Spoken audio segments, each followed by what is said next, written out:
Kolkata trolley হলি বলি নিয়ে রয়েছে আমি সৈকত। প্রথমেই চোখ রাখবো টলিউডের দিকে।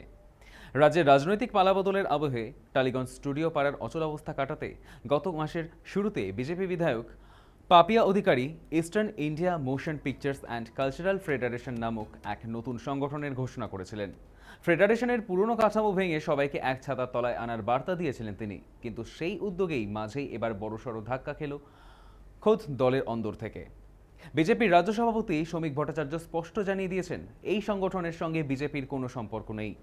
রাজ্য সভাপতির এই মন্তব্যের পরই বিধায়ক রুদ্রনীল ঘোষও সুর মিলিয়ে জানান, রাজ্য সভাপতি ঠিক বলেছেন এবং শ্রম আইনকে মর্যাদা দিয়ে টলিউডে স্থায়ী সমাধানের জন্য দ্রুত সরকারি কমিটি গড়ার কাজ চলছে। শ্রমিকের এই মন্তব্যের পর মঙ্গলবার থেকেই টলিউডের টেকনিশিয়ান স্টুডিও চত্বরে তীব্র চাঞ্চল্য ছড়িয়ে পড়ে।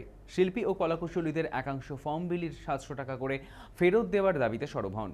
তাদের অভিযোগ, অরূপ বিশ্বাসের একটি অফিস দখল করে গত 3 সপ্তাহ ধরে বিজেপির নতুন সংগঠন দাবি করেই 700 টাকার বিনিময়ে গিল্ডের সদস্যদের কাছে ফর্ম বিক্রি করা হয়েছিল। যদিও মঙ্গলবার পাপিয়া অধিকারী অর্থের বিনিময়ে ফর্ম বিলির অভিযোগ সম্পূর্ণ অস্বীকার করেছেন।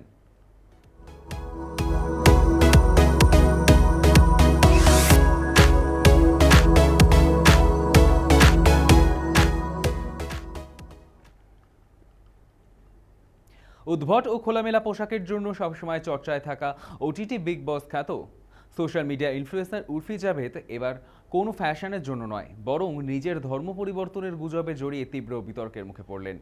সম্প্রতি নেটপাড়ায় ভাইরাল হওয়া একটি ভিডিওতে মিতা চৌধুরী নামে নিজেকে প্রাক্তন সাংবাদিক দাবি করা এক মহিলা দাবি করেন, উর্ফি ইসলাম ধর্ম ত্যাগ করে হিন্দু ধর্ম গ্রহণ করেছেন এবং নিজের নাম বদলে রেখেছেন রীতা ভরদ্বাজ। এই খবর ছড়িয়ে পড়তেই উর্ফিকে নিয়ে সমাজ মাধ্যমে তুমুল শোরগোল শুরু হয়। তবে বরাবরের মতো এবারও চুপ করে থাকেননি উর্ফি। ভুয়ো খবরের রটনাকারীদের রীতিমতো তুলোধনা করে আসল সত্য সামনে এনেছেন তিনি। উর্ফি স্পষ্ট করেন যে তিনি কোনো নির্দিষ্ট ধর্মেই বিশ্বাস করেন না। নিজের স্পষ্টভাষী স্বভাবের কথা মনে করিয়ে দিয়ে তিনি বলেন, সমালোচনা করতে হলে করা যেতেই পারে, কিন্তু মিথ্যে খবর ছড়ানো বন্ধ হওয়া দরকার। তাই জীবনসঙ্গী বেছে নেওয়ার ক্ষেত্রে ধর্মের কোনো ভেদাভেদ তার কাছে নেই।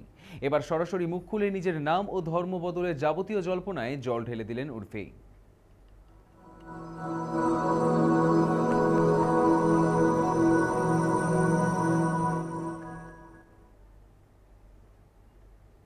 বলিউডের অন্যতম জনপ্রিয় এবং শীর্ষ সারির নৃত্য পরিচালক বস্কো মার্টিস আচমকা অসুস্থ হয়ে মুম্বাইয়ের একটি বেসরকারি হাসপাতালে ভর্তি হয়েছেন। গত 1 সপ্তাহ ধরে তিনি চিকিৎসাধীন রয়েছেন এবং চিকিৎসকেরা তাকে নিবিড় পর্যবেক্ষণে রেখেছেন। ঘনিষ্ঠ সূত্রের খবর, টানা একাধিক ছবির শুটিং নিয়ে প্রচণ্ড ব্যস্ত ছিলেন বস্কো। সেই ব্যস্ততার মাঝেই গত 27 জুন হঠাৎ শরীরে অস্বস্তি অনুভব করায় তাকে তড়িঘড়ি হাসপাতালে নিয়ে যাওয়া হয়। প্রাথমিক পরীক্ষা নিরীক্ষার রিপোর্টে বড় কোনো জটিলতা মেলেনি, তবে আরও কিছু পরীক্ষার জন্য তাকে পর্যবেক্ষণে রাখা হয়েছে। সবকিছু স্বাভাবিক থাকলে আগামী 2-1 দিনের মধ্যেই তাকে হাসপাতাল থেকে ছেড়ে দেওয়া হতে পারে। যদিও বস্কো বা তার পরিবারের পক্ষ থেকে এখনও কোনো আনুষ্ঠানিক বিবৃতি দেওয়া হয়নি, তবে ঘনিষ্ঠ মহলের দাবি তিনি চিকিৎসায় ইতিবাচক সাড়া দিচ্ছেন এবং ধীরে ধীরে সুস্থ হয়ে উঠছেন।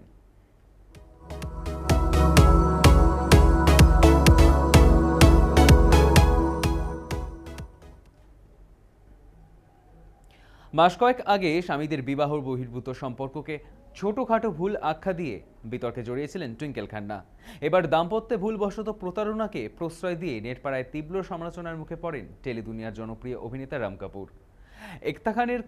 একতা কাপুরের নতুন এবং চর্চিত রিয়েলিটি শো লক আপ সচ ইয়া সাজা এর মতো প্রতিযোগী হিসেবে ঘরে পা রাখতেই নিজের বেফাঁস মন্তব্যের জেরে এক বড়সড় বিতর্কের জন্ম দিয়েছেন তিনি। শোয়ের ভেতরে রাম কাপুর দাবি করেন, দাম্পত্যে একে অপরের প্রতি গভীর ভালোবাসা থাকলেও ভুলবশত প্রতারণা বা ধোঁকা দেওয়ার মতো ঘটনা ঘটতেই পারে, কিন্তু তার জন্য এত বড় একটা সম্পর্ক বা বিয়ে ভেঙে ফেলা একেবারেই উচিত নয়। 20 থেকে 25 বছরের বিবাহিত জীবনের উত্থান পতনের প্রসঙ্গ টেনে তিনি আরও জানান, খারাপ সময়ে যদি ভুল করে সঙ্গী কিছু করেও ফেলে এবং পরবর্তীতে পরিবার বা সন্তানদের ছাড়া থাকা অসম্ভব হয়ে দাঁড়ায়, তবে সময়ের সাথে সবকিছু ঠিক হয়ে যায়। একটা ভুল কখনোই সম্পর্কের ভবিষ্যৎ নির্ধারণ করতে পারে না। রাম কাপুরের এই মন্তব্য সামাজিক যোগাযোগের মাধ্যমে ভাইরাল হতেই নিন্দার ঝড় উঠেছে।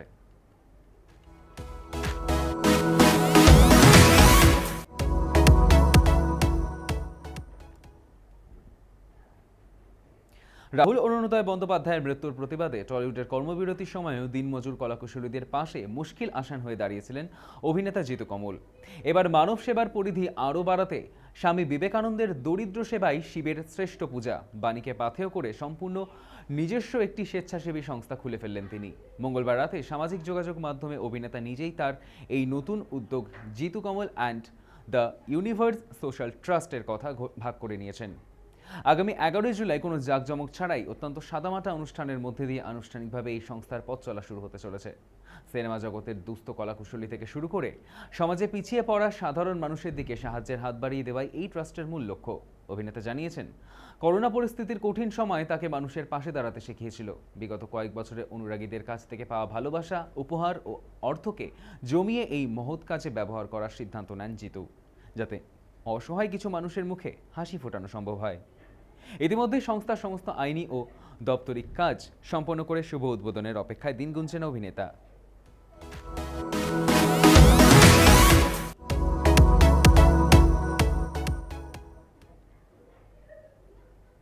ভারতীয় নাট্যজগৎ ও সমান্তরাল সিনেমার এক উজ্জ্বল অধ্যায়ের অবসান ঘটল। দীর্ঘদিন বার্ধক্যজনিত অসুস্থতায় ভোগার পর 30 জুন মঙ্গলবার শেষ নিঃশ্বাস ত্যাগ করলেন প্রখ্যাত নাট্য ব্যক্তিত্ব, অভিনেত্রী তথা পরিচালক বিজয়া মেহতা। মৃত্যুকালে তার বয়স হয়েছিল 91 বছর। মারাঠি নাট্য আন্দোলনের প্রধান মুখ বিজয়া কেবল নতুন নাট্যভাষার জন্মই দেননি, বরং মঞ্চভাবনার সংজ্ঞাও বদলে দিয়েছিলেন। 60-এর দশকে বিজয় তেন্ডুলকর, অরবিন্দ দেশপান্ডে এবং শ্রীরাম লাগুর মতো কিংবদন্তীদের সঙ্গে হাত মিলিয়ে তার হাত ধরেই গড়ে উঠেছিল বিখ্যাত নাট্যদল রঙ্গায়ন, যা আধুনিক ভারতীয় নাট্যচর্চার গতিপথ বদলে দেয়। মঞ্চের পাশাপাশি সমান্তরাল চলচ্চিত্র আন্দোলনেও তার অবদান ছিল অবিস্মরণীয়। পরিচালক হিসেবে রাও সাহেব ও পেস্ট নিজি ছবির জন্য যেমন তিনি সমালোচকদের উচ্চ প্রশংসা কুড়িয়েছেন, তেমনি পার্টি ছবিতে অভিনেত্রী হিসেবে তার কাজ আরও ভারতীয় সিনেমার ইতিহাসে স্মরণীয়। 6 দশকেরও বেশি দীর্ঘ কর্মজীবনে তার হাত ধরে তৈরি হয়েছে বহু দিকপাল শিল্পী। তার প্রয়াণে বিনোদন ও সংস্কৃতি জগতে গভীর শোকের ছায়া নেমে এসেছে।